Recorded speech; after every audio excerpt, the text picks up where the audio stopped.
4h42, a gente já faz novamente nossa conexão com Brasília. Rodrigo Orengo chegando aqui para falar com a gente, muitos assuntos. Vamos começar, Orengo, boa tarde para você. Vamos começar pela CPMI, porque ontem você estava aqui com a gente falando justamente que a CPMI já havia decisão de encerramento e, de fato, naquele momento em que a gente conversava, estava certo que a CPMI seria encerrada, que não haveria prorrogação, e depois tudo mudou, é a volta dos que não foram, né? Tudo mudou e a CPI, por determinação de André Mendonça, deve ser prorrogado. O que acontece agora, Orengo?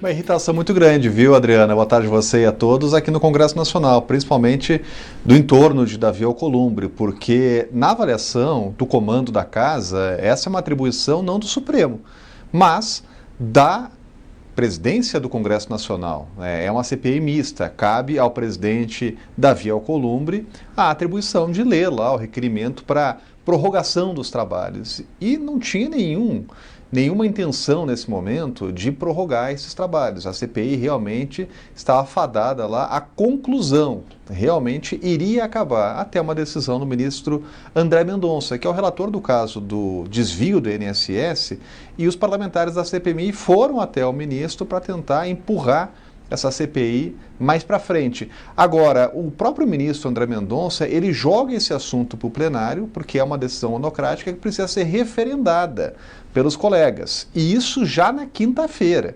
Então, os ministros participam dessa sessão, inicialmente ia ser virtual, mas vira uma sessão presencial, todos vão poder se manifestar, e vai ser interessante avaliar e acompanhar os votos dos ministros, porque tem uma disputa neste momento entre o Congresso Nacional e o Supremo Tribunal Federal. Essa é uma CPI que ela inicia com a investigação do INSS, mas ela toma outros rumos, assim como outras CPIs já fizeram. Ela desvia a rota para investigar também o caso do Banco Master.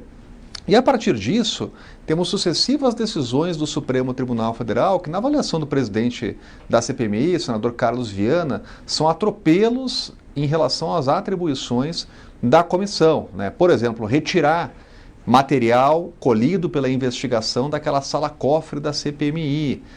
Tem também um ingrediente aí que é a Polícia Federal, colocando que a CPMI teve acesso a material que não poderia mais depois de uma decisão do ministro André Mendonça. Então vai ser interessante para a gente acompanhar o posicionamento e já a expectativa de um tom bastante crítico de alguns ministros em relação ao trabalho da CPMI. Quinta-feira, os ministros voltam a se reunir e aí vão deliberar todos em conjunto sobre essa decisão individual do ministro André Mendonça.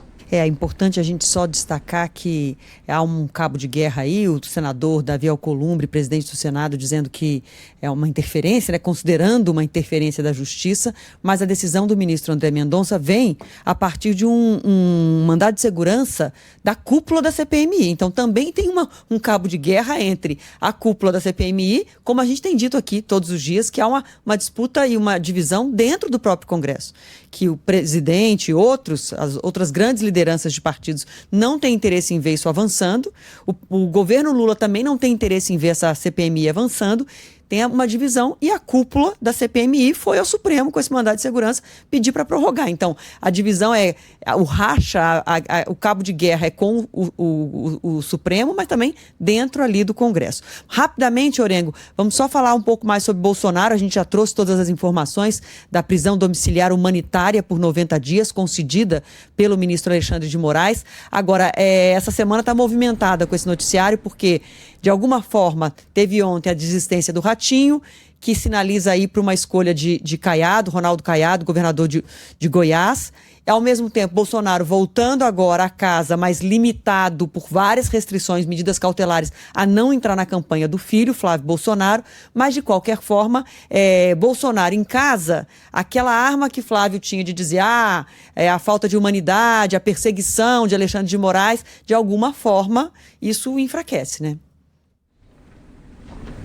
É um alívio, viu, Adriana? A gente conversando com pessoas próximas do ex-presidente, um alívio porque existia realmente uma preocupação com a situação de saúde agravada do presidente naquele ambiente de presídio. Agora, é uma decisão que não é permanente, ela é provisória, tem aí um caráter temporário. E isso já começou a ser criticado, inclusive, pelo filho Flávio Bolsonaro, né? Classificou essa decisão como uma decisão exótica. Agora, existiu uma pressão, inclusive dentro do Supremo Tribunal Federal. Existiu uma avaliação de ministros de que, em função da saúde frágil do ex-presidente, o caminho deveria ser a prisão domiciliar.